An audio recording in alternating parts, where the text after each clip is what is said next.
Viewers, कैसे हैं आप सब। आज मैं बनाने लगी हूँ मसाला भरी हरी मिर्चें। उसकी रेसिपी शेयर करती हूँ मैं आपसे, जिसमें है बड़े साइज़ की हरी मिर्चें, साथ है मसाले में है हल्दी, पिसा हुआ ज़ीरा, चाट मसाला, नमक, लाल मिर्च और धनिया पाउडर।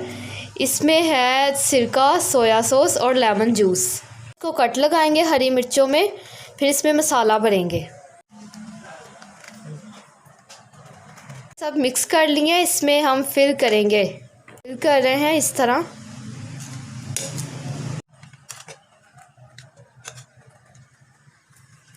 ये अब चूल्हे पे चढ़ा ली है, इसमें ऑयल डालेंगे। हम गर्म होने का इंतज़ार करेंगे कि अच्छे से गर्म हो जाइए। इसमें डालेंगे हम हरी मिर्चें, अच्छे से फ्राई करेंगे उनको।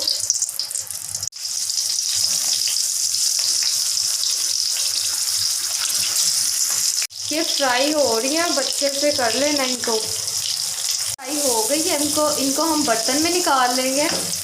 फाइनली अब हमारी मिर्चें रेडी हो गई हैं, जो कि बहुत ही मज़े की लग रही है। इसके साथ ग्रीन चिली सॉस है और आप भी ट्राई ज़रूर कीजिएगा।